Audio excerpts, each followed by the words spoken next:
Terminou agora há pouco e com goleada do Santos para cima do Vasco, derrota dura, derrota pesada para o Vasco que vinha numa sequência até boa, né, cara? Vamos falar um pouco sobre essa partida de cabeça quente, mas vamos tentar conversar um pouco sobre esse jogo, quais são os pontos que tem que ser observado nessa derrota, para que não se repita nos jogos que a gente vai fazer no Rio de Janeiro. Antes vou pedir para a galera curtir o canal, se inscreve, deixa o joinha, dá essa força aí, beleza? Vamos para essa dura missão de falar de uma goleada que o Vasco tomou para o Santos e perde na colocação. O Santos vai para 15º e o Vasco vai para 16º. Vamos depender agora do jogo entre Botafogo e Goiás amanhã para não voltar para a zona de rebaixamento. Se terminar empatado, por exemplo, o Goiás passa o Vasco e o Vasco volta para a zona de rebaixamento. Fica junto com o Bahia, Curitiba. O Curitiba ganhou no Atletiba hoje.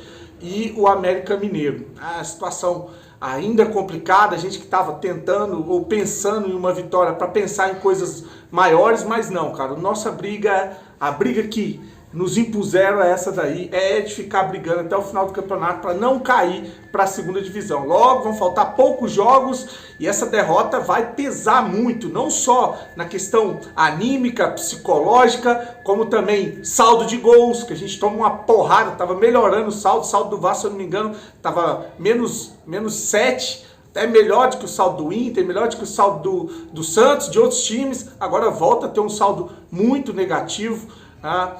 E é complicado, cara, é complicado porque assim, o Vasco começou jogando bem. Eu gostei da escalação do Ramon Dias com relação ao Payet. Eu achei que o Payet, você viu o Payet no segundo tempo, não é esse jogador para entrar agora, pelo menos agora, fisicamente, em um jogo de tarde, jogando fora de casa. E aí botou o Peck e o Marlon Gomes. Peck no lugar do Rossi e o Marlon Gomes para fazer a meiuca no lugar do Payet. O time começou bem, o time começou dominando o Santos, tendo oportunidades de fazer o gol. Aí entra o cabaço do jogador que não tem condição de vestir a camisa do Vasco. Velho. O Pumita não pode ser o lateral do Vasco.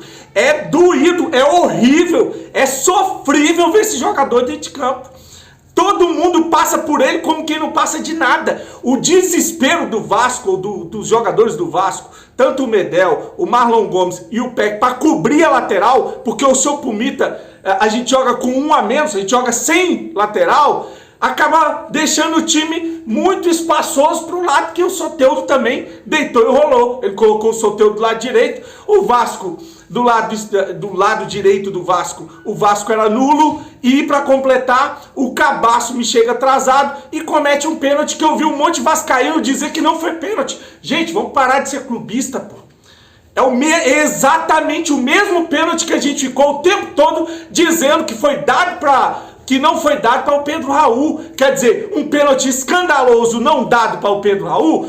Todos os vascaínos ficaram falando que foi pênalti no Pedro Raul. Aí agora esse toque no jogador do Santos, exatamente igual, a cópia, eu vou colocar aí pra você ver. Aí tem vascaíno falando que não foi pênalti. Pô, você tem que se decidir, cara. E se esse não foi pênalti, lá contra o Pedro Raul também não foi pênalti. Erraram no critério. Tá aí o lance, exatamente o mesmo.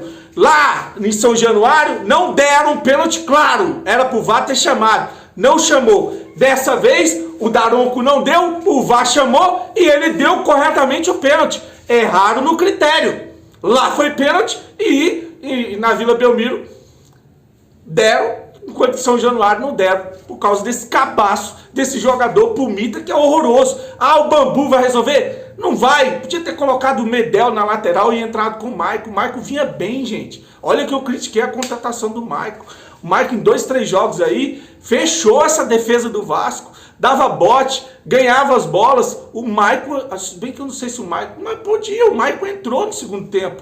Então, uma sacanagem entrar com o Pumita, ter deixado o Maicon no banco, dava para ter feito alguma coisa em relação a essa lateral, improvisar. O que não pode a gente jogar com um jogador a menos, com essa avenida Pumita mais uma vez. Toma o gol, depois em uma jogada de contra-ataque, já estava rolando uma trocação. O Lucas Lima erra um gol, e aí no lance seguinte, a bola sobra, o Peck leva ela na velocidade, toca pro Verratti, que empata o jogo e anima a torcida do Vasco 1 a 1, beleza, vamos pra cima, o Santos é fraco, vamos fazer os gols. Mas aí a gente toma 2 gols de vacilo, cara. 2 gols no final do primeiro tempo. O time para tomar gol no final do primeiro tempo, cara. E dessa vez foram 2. Toma 1 gol, depois bota a bola no meio. O seu Gabriel, Zé Gabriel escorrega. Depois, em contra-ataque, gol. Eu vi gente botando culpa no goleiro do Vasco. Não dá, tinha 3 caras na cara, 2 sozinho. Né? Se tivesse feito uma defesa, tinha sido uma baita de uma defesa. Agora, frango não foi. Então, uma falha do sistema defensivo que hoje foi inoperante.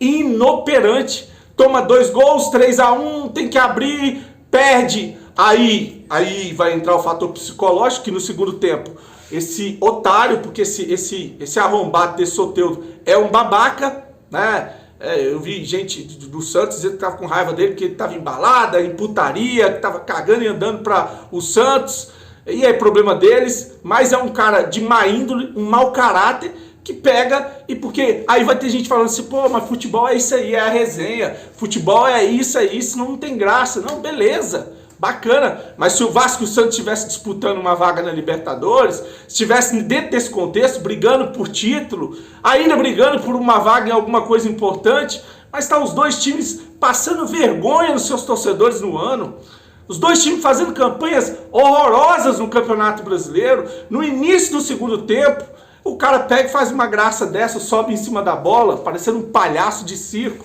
aí estancou a briga generalizada. Resultado, Medel foi expulso, eles tomaram prejuízo porque perderam o meia, né? O Lucas Lima foi expulso, perdeu um outro jogador que estava no banco, foi expulso também. Então, uma irresponsabilidade que prejudicou o time deles e o nosso, a gente perde o Medel para o jogo contra o São Paulo. E aí o Vasco se perde completamente dentro de campo, vai pro tudo ou nada, de maneira desorganizada e toma o 4º gol, perde por 4-1. E aí, vou repetir para vocês, a questão psicológica foi um fator importante hoje. Sentiu jogar na Vila Belmiro para 12 mil pessoas. Sentiu jogar na Vila Belmiro para 12 mil pessoas, que é a capacidade do estádio deles. Né? E é por isso que a gente tem que usar essa influência da torcida e do estádio agora, no mês 10. Começar com o São Paulo no sábado. Depois pega o Fortaleza, depois tem o Flamengo e o Inter. São 3 jogos em São Januário no Maracanã. É fazer valer o mando de campo. Já o Santos vai pegar, parece que é o Palmeiras. Acho que é o Palmeiras. Então, vai pegar um Palmeiras e ainda desfalcado.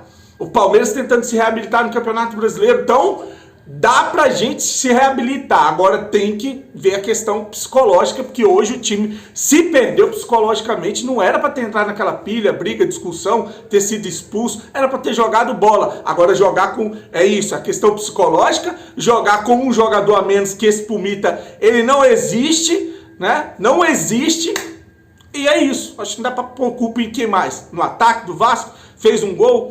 Marlon Gomes jogou bem, cara. O Paulinho que tá meio sumido, né? No outro jogo e nesse. Mas é isso, é triste, é doído perder dessa maneira, 4-1, ficar os caras lá ainda com zoação, mas agora é esfriar a cabeça, concentrar para pegar o São Paulo, 3 pontos que vai fazer o Vasco respirar de novo, porque se tropeçar contra o São Paulo no sábado, aí isso complica. Aí, fora amanhã que tem o Goiás, aí pode voltar para a zona de rebaixamento e toda aquela briga de novo para sair, para ganhar, e os confrontos diretos vão passando. Mais uma vez, perdeu 2 para o Santos, né? Vão passando, não conseguiu ganhar do Bahia, vai passando, vai pegar quem ainda? Já pegou o América, não, ainda tem o outro jogo da volta contra o América, tem o jogo da volta contra o América, já pegou o Curitiba, foi um empate e uma vitória, enfim, é isso. Agora, e o Goiás, né, vai pegar o Goiás jogando aqui em Goiânia. Complicado, cara, complicado perder dessa maneira, complicado jogar com o Pumita, complicado tomar os gols que a gente tomou. É pensar agora de cabeça fria e organizar esse time para jogar contra o São Paulo no sábado, tá? Desejar para você um fim de semana abençoado. Desculpa o desânimo, porque realmente depois de 3 finais de semana legal, bacana para o torcedor, veio a dor de cabeça, mas ela veio muito forte com uma goleada que a gente não esperava. Grande abraço e com Deus, saudações vascaínas.